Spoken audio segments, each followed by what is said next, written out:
Hey, what's up, you guys? Thank you for joining me for my Saturday Spotlight segment for this week. I'm glad you guys tuned in. I'm really excited about this particular Spotlight because it's kind of going within the journeys of the things that I've talked to you guys about regarding my health. And this is actually going to be spotlighting a dear friend of mine, Glenda Reyes. Now, before we get into the video, I do want to tell you ahead of time, some of the video footage is not as we would have wanted, but the story is beyond worth you checking out. Please believe me when I say that. So check it out, and I'll be back at the end of this video. Hi guys, my name is Glenda, and my good friend Gabe Lamette, as you guys may know, asked me to share a story about myself.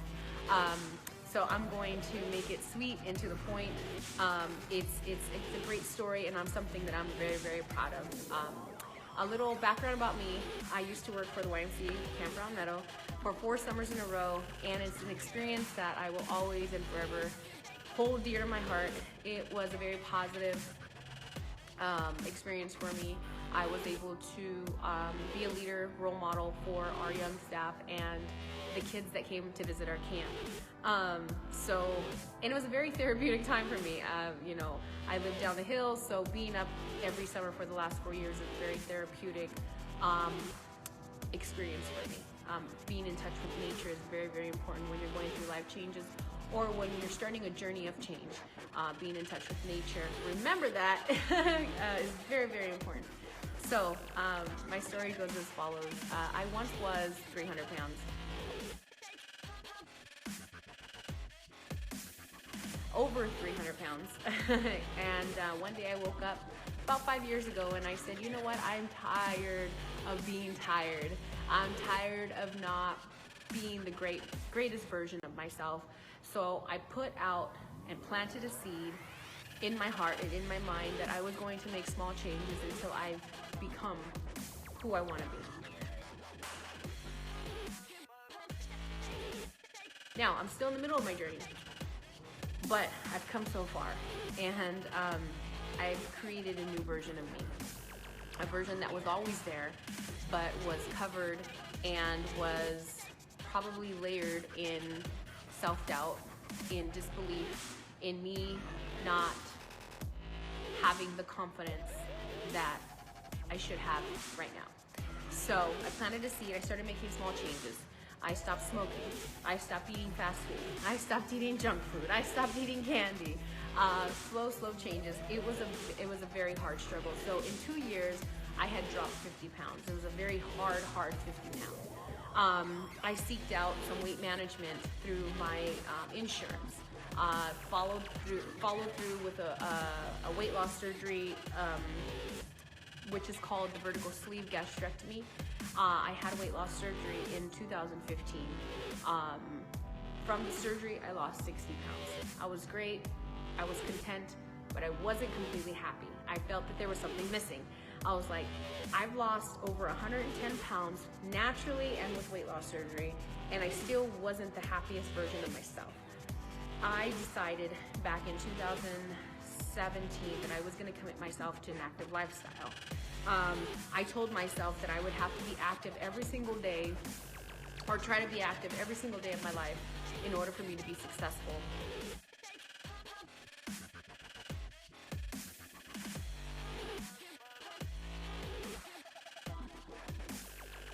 I dedicated myself to running. I started doing 5Ks and 10Ks. I said, if I'm gonna be active, I have to learn and fall in love with moving around and running, because a lot of active lifestyle is running. So I started involving myself in that. I started hiking. I started learning how to breathe in high elevations and learning how to hike with long miles ahead of me. Standing at the 190 pounds, I was still considered a little overweight. So I needed to put myself out there and make sure that physically I was able to move around and do these things in high elevation, in a longevity hike. So with the hiking then led to obstacle course racing. I started doing small mud runs and learning those things. I eventually decided to sign up for my first Spartan in 2018. I wanted something to have something match my endurance level. The mud runs were a little too easy for me. I wanted to start training like an athlete and be strong and fit at my weight and my body type. And so back in 2018, I signed up for my first Spartan. Eventually led me to obstacle course racing, eventually led to ninja training. One day I met my coach, Diego Brazant, who is the owner of the Wolf's Den here in San Bernardino.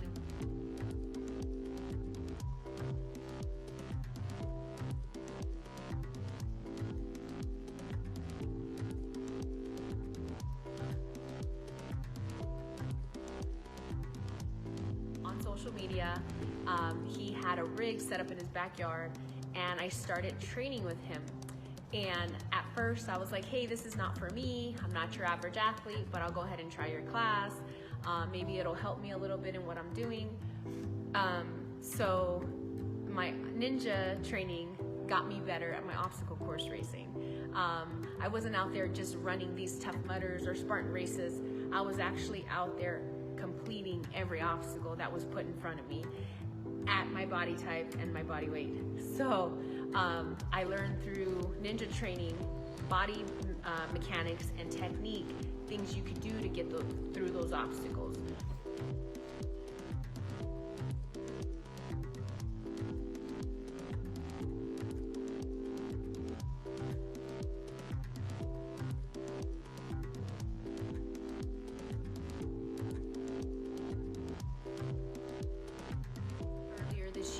I was scouted by a producer from the American Ninja Warrior show, which was also the highlight of my ninja and athletic training, I would say. And so they asked me to submit my application back in December, and this week in February 2020, we're supposed to be getting callbacks. So I'm hoping and praying I get a callback so I can compete. And if that were the case, I would be the first plus size woman to ever compete on American Ninja Warrior. So that is all amazing in itself.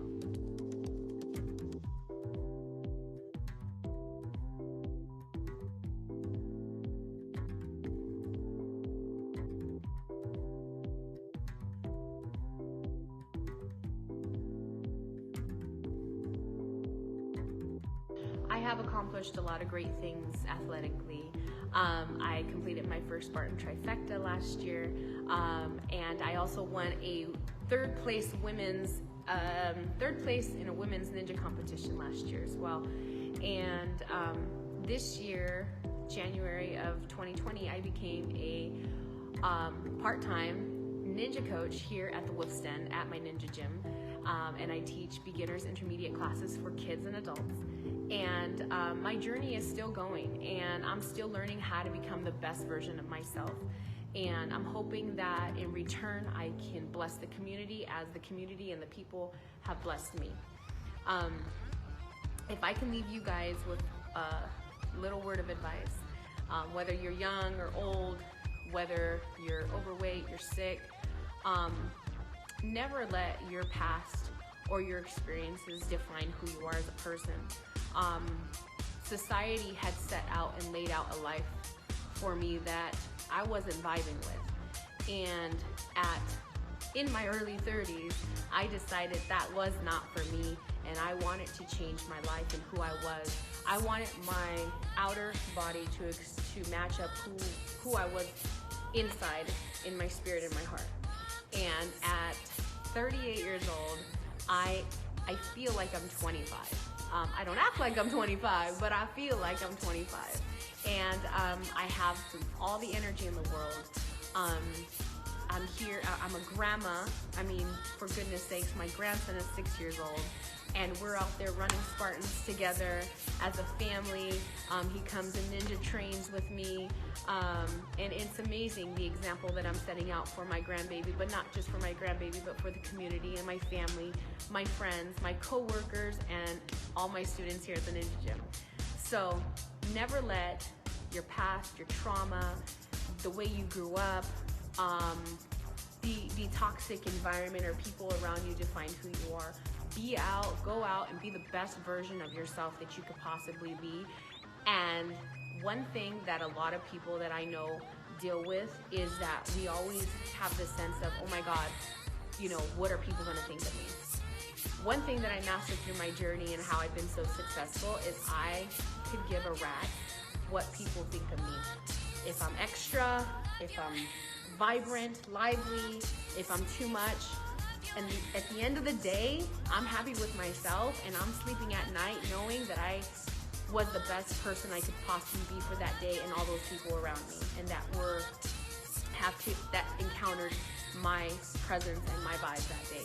So go out there, live your best possible life, follow your passion.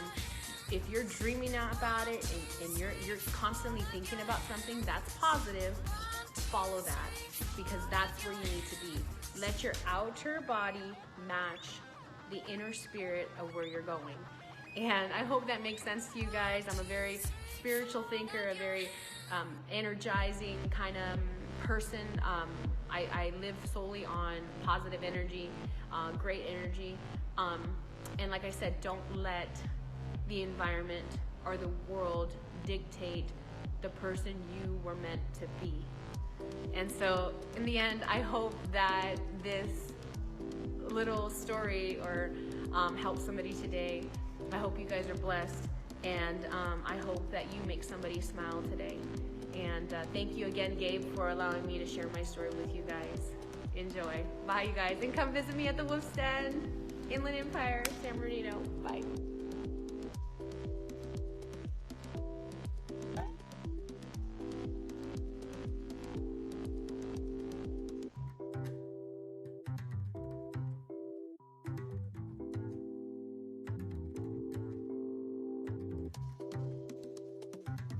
Hey guys, just like I said, that video was definitely worth watching. Glenda, I am so proud of you to see that your journey is taking you where it is. And I really do hope that that American Ninja spot does work out for you, because then I can sit there and say, man, I know her, and I'm gonna wish you the best. So let's go ahead and make sure that we all come together to support her for this. Also, go ahead and check out the Wolf's Den for the ninja workouts in San Bernardino. I think some of you might discover that you enjoy it too. So before we have this video end, I also want to just make sure that I say, make sure you hit a like on this video, and also please subscribe, because I'd greatly appreciate it, trying to build this channel up. So Glenda, I think I want to just end by saying, I think you have a lot to be able to be proud of, and you should be dancing, my friend.